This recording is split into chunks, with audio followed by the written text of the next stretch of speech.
तो ये ज़मीनी हकीकत को राहुल गांधी जी ने उजागर किया, जनता के सामने लाया। जो किसानों का बात करेगा वही देश पे राज करेगा। कह रहे हैं लगातार राहुल गांधी किसानों की बात करते हैं, एक तरफ पीएम मोदी भी कहते हैं कि हमने किसानों के खाते में पैसे कहा था 2 करोड़ लोगों को प्रतिवर्ष रोजगार देंगे, विदेशों में जमा काला धन लाके अब तक अगर तो है 15 लाख रोजगार दिए हैं। कहाँ दिए हैं 15 लाख? हरियाणा में कांग्रेस की सरकार बननी है।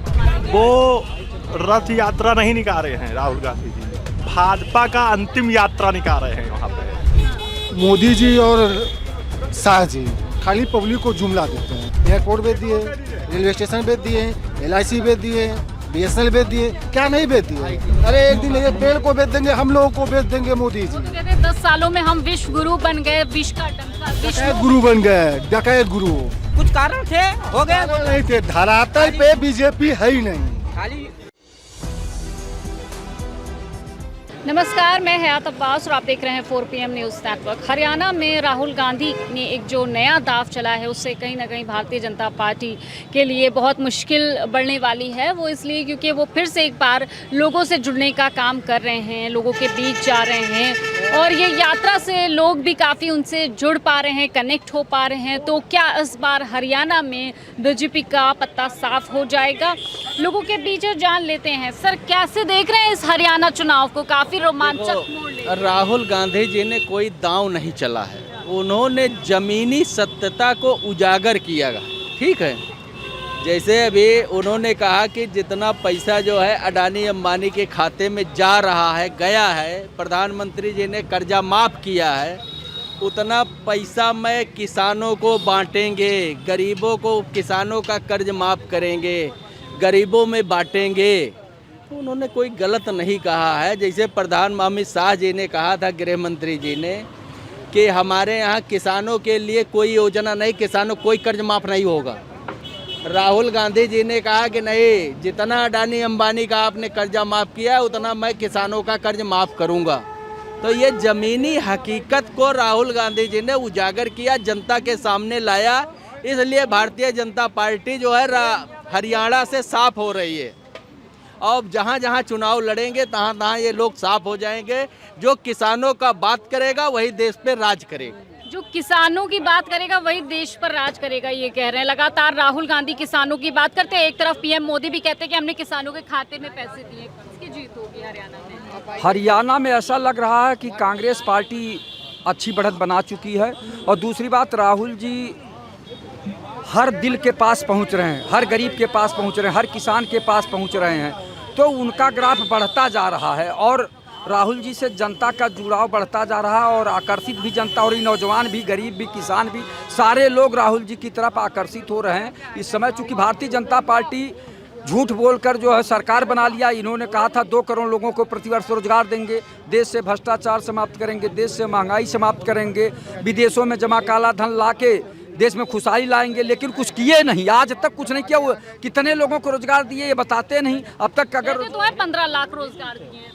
कहाँ दिए हैं 15 लाख? करोड़ों की बात करिए तो 15 लाख की बात कर रही हैं। जो व्यक्ति कहा हो कि 2 करोड़ प्रतिवर्ष रोजगार देंगे तो अब तक तो 20 करोड़ लोगों को रोजगार मिल जाता, 20 नहीं तो 5-6 करोड़ को देते आप, लेकिन नहीं दिए। तो इस तरह से जनता के साथ छल कपट किए हैं ये लोग, इसलिए जनता इनसे ऊब चुकी है। और राहुल जी की तरफ ये लोग टकटकी लगाए हुए देख रहे हैं। राहुल जी से आशा है और इसलिए जो है जनता का रुझान राहुल जी की तरफ जा रहा है। जैसे नहीं कि अभी भाई साहब बोले ना कि जो किसानों की बात करेगा वो देश पे राज करेगा, ये तो है, लेकिन अभी भी राहुल जी को और थोड़ा मेहनत करना पड़ेगा और जनता में जो है और अपनी बात को बताना पड़ेगा। पूरे देश में राहुलमय हो जाएगा कुछ दिन के बाद। चूंकि ये 11 साल हो गया, इनसे लोग ऊब चुके हैं। मैं हरियाणा की बात करूं, विनेश फोगाट भी मैदान में उतरी हैं, तो कितना इसका फायदा मिलेगा कांग्रेस पार्टी को? सवाल बड़ा, मैंने जो आपने कहा है, आप इतना गौर करिएगा कि राहुल गांधी एक किसानों के लिए, देश के लिए, नौजवानों के लिए, बेरोजगारों के लिए, युवाओं के लिए एक भगवान की तरह निकला है। वो विकास की बात करने के लिए, यदि राहुल गांधी विकास की बात कर रहा है तो इसमें कहीं दो राय नहीं है। रही बात हरियाणा में, हरियाणा में कांग्रेस की सरकार बननी ही बननी है और जो देश का विकास होगा वो राहुल गांधी के द्वारा होगा। कांग्रेसियों का विकास होगा राहुल गांधी के द्वारा होगा। गठबंधन इंडिया गठबंधन का विकास होगा तो राहुल के द्वारा होगा। ये बिल्कुल, तो राहुल गांधी का एक जो वो ग्राफ बढ़ रहा है लोगों के बीच, कितना ग्राफ बढ़ रहा है? बहुत ज़्यादा। हरियाणा में क्या लग रहा है बीजेपी का जो मतलब 2 राज्यों में जो चुनाव है ना, अभी 8 तारीख को क्लियर हो जाएगा वो, क्योंकि इस समय मोदी जी इस समय हरियाणा नहीं जा रहे। वो तो आपको भी लग रहा होगा, क्योंकि वो महाराष्ट्र में बिजी है इस समय, क्योंकि वहाँ भी इस समय चुनाव का टाइम आ रहा है इस समय, और कम से कम 60+ सीटें आएंगी। और राहुल गांधी का जो रथ यात्रा है, लोगों से कनेक्ट कर रहे हैं, क्या लगता है इस बार भारतीय जनता पार्टी का मतलब वहाँ से सुपड़ा ही साफ करवाना? वो रथ यात्रा नहीं निकाल रहे हैं राहुल गांधी जी, भाजपा का अंतिम यात्रा निकाल रहे हैं वहाँ पे। समझ गए ना आप? जी हाँ। एक तरफ जो कश्मीर में दावे कर रहे हैं अमित शाह जी के 2 सिलेंडर बांटेंगे, 2 सिलेंडर देंगे, कैसे देख रहे हैं? एक तरफ लोगों से राहुल गांधी मिल रहे हैं। देखिए मैडम, मोदी जी और शाह जी खाली पब्लिक को जुमला देते हैं, क्योंकि आप 14 से पहले मोदी जी का डायलॉग सुनी होंगी, भाषा बड़ा वायरल हुआ था, अरे हम तो भिखारी आदमी है, झोला उठाएंगे चल देंगे। तो राहुल जी की मुकाबला तो कहीं कर ही नहीं सकते हैं, कि राहुल जी जो बोलते हैं वो ज़मीन पे बोलते हैं, और मोदी जी और शाह जी हवा हवाई। अब देखिए 2 जगह चुनाव हो रहा, फुल बहुमत से कांग्रेस सरकार आ रही है दोनों राज्यों में। ये तो कह रहे हैं कांग्रेस ने जो है 10 जो जितने भी 50 साल बीते हैं उसे कांग्रेस को लूटा है, कांग्रेस ने लूटा है लोगों को। 10 सालों में जो विकास हुआ है वो। अच्छा एक चीज़ बताइए, 70 साल या 50 साल में कांग्रेस क्या नहीं दिया देश को? आप बताइए, सुई से लगाए हवाई जहाज तक दिया कांग्रेस सरकार दिया। और मोदी जी क्या कर रहे हैं? केवल बेचने का काम कर रहे हैं, केवल 10 साल में बेचे हैं। एयरपोर्ट बेच दिए, रेलवे स्टेशन बेच दिए, LIC बेच दिए, BSNL बेच दिए, क्या नहीं बेच दिए? ITI बेच दिए। अरे एक दिन ये पेड़ को बेच देंगे, हम लोगों को बेच देंगे मोदी जी। वो तो कहते हैं 10 सालों में हम विश्व गुरु बन गए, विश्व का डंका, डकैत गुरु बन गए, डकैत गुरु। अरे कफन पे GST लगाते हैं बीजेपी वाले, कफन पे GST। हमारे पड़ोस में एक आदमी मर गया, वो गया सामान लेने, पैसा को नहीं, तो कहा भैया इतना पैसा? कहा भैया GST टैक्स है, ये कफन पे GST टैक्स लगाने वाले बीजेपी सरकार है, ये जान लीजिए। अब इनका पब्लिक समझ गई है, सुपड़ा साफ होने वाला है। क्या भारतीय जनता पार्टी का सुपड़ा साफ हो जाएगा? ये कह रहे हैं बहुत महंगाई, बेरोजगारी सब बढ़ रही है, लोग त्रस्त हैं। जो विपक्ष है खाली यही सोचा करता है क्या हम कहें बीजेपी का खत्म हो जाएगा, और आज कांग्रेस देश से खत्म हो चुकी है। कांग्रेस देश से खत्म हो चुकी है। क्या इनका आप बताइए, प्रदेश में या देश में कई जगह इनकी सरकार है, जहाँ है भी वहाँ पर भी उनकी स्थिति इतनी दयनीय है। आपको मालूम है ऑपोजिशन जो नेता है वो राहुल गांधी, आप कह रहे हैं 99 सीटें, वो भी 50 जने के गठबंधन से। तो यूपी में क्यों इतना बुरा हारे? वो कुछ कारण थे, हो गए नहीं थे, धरातल पे बीजेपी है ही नहीं, खाली केवल हवाई में बीजेपी है। ठीक है मैडम, धरातल पे नहीं है, कांग्रेस डर के वजह से ये सब जितने भाई बंधु डर के वजह बीजेपी नारा लगा, डर के वजह बोलते हैं, केवल डर।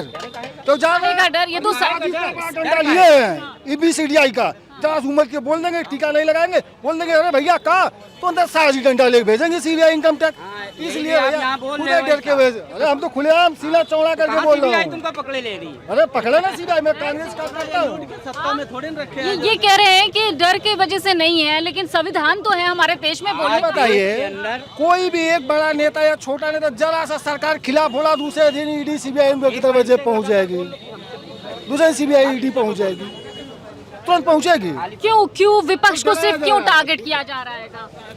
CBI के द्वारा जब गलत काम किए हैं, 50 साल सिर्फ लूटा है, डकैती डाला है, घूसखोरी की है, लाखों करोड़ों रुपया मिल रहा है, तो इनके वहाँ से मिल रहा है ना। वही नेता जब कांग्रेस में रहता है तब वो जो है भ्रष्टाचारी हो जाता है, उसको उठा के जेल में डाल देते हैं, लेकिन वही बीजेपी ज्वाइन कर लेता है तो फिर उस पर आरोप क्यों साफ हो जाता है? अगर जब वो पकड़ा जाएगा, अगर भाजपा में भी आ जाएगा, अगर वो पकड़ा गया उसके बाद बरामद होगा तो उसके साथ तो हेमंत बिस्वा शर्मा पे क्यों नहीं कोई कार्रवाई हुई? अरे जब उस पकड़ा जाएगा, सबूत हो तो पकड़ा ही नहीं जाएगा। अजीत पवार भ्रष्टाचारी थे, मान लीजिए शरद पवार के बेटे थे, तो ये जब चले गए कांग्रेस में तो कहाँ से भ्रष्टाचार खत्म हो गया? उनके ऊपर कौन जांच हो रही है? कौन जांच हो रही है? कोई पूछेगा? जब जांच हो रही है तो बताएं कि कहाँ जांच हो रही है, कैसे हो रही है, किन परिस्थितियों में हो रही है, ये लोग बताएं ना। अभी इन्होंने कहा ना कि जांच हो रही है, जांच होगी तो अजीत पवार पर कौन सी जांच हुई? फिलहाल वो ठंडे बस्ते में शायद जांच डाल दी जाती है। ये सुनी थी, मोदी जी जब गुजरात के प्रधानमंत्री हुआ करते थे, अमेरिका इनका वीजा बैंड कर दिया था, इसलिए क्योंकि ये दंगा कराए थे गोधरा में हिंदू मुसलमान का मुस्लिम हमारे भाई नहीं है क्या? मैं ब्राह्मण आदमी हूँ, सीना खोल के बात करता हूँ। तो बांग्लादेश में काटे जा रहे हिंदू, कोई विपक्ष क्यों नहीं बोल रहा? राहुल का नहीं बोल रहे हैं? और जो मणिपुर में जो हो रहा है, आपको बांग्लादेश दिख रहा है, और आप ही के घर की औरतें इसमें हो रहा है नंगा नाच, उसका जवाब नहीं दे पाएंगे। मारा जाता है यहाँ पर, नसरुल्लाह वहाँ मारा जाएगा, यहाँ पर दर्शन करेंगे। पाकिस्तान बांग्लादेश हटाइए भाई। यहाँ पे एक सिपाही नहीं है, एक औरत देख लीजिए चिन्हड़ की दरोगा, लेडीज दरोगा नहीं। एक चीज बताइए, जब सरकार बदल जाती है, कांग्रेस की रहती है और सपा की रहती है, तो आप लोग दंगा करवाते हो। अब क्यों नहीं दंगा करवा रहे हो? अब हिंदू मुस्लिम का कार्ड नहीं चल रहा है आपका? नहीं है, वो साहस नहीं है कि आप किसी भी अराजक तख्ता फैलाने वाले की हिम्मत नहीं है। भाजपा की लाइन ऑर्डर है, अगर साहस है, साहस है, इसलिए कि दंगा कराने का काम भारतीय जनता पार्टी करती थी, और ये खत्म हो जाएंगे, खत्म हो जाएंगे। ये है खत्म, तो वो होगा, काहे घबरा रहे हैं? 27 में देखिएगा क्या होता है। अरे इबादत इसका है, रोता है क्या? आगे आगे देखिए होता है क्या। ये चाचा की शायरी बहुत अच्छी है। अब इसी पर खत्म करते हैं। फिलहाल तमाम इसी तरह की खबरों के लिए ज़मीनी हकीकत जानने के लिए 4PM देखते रहिए।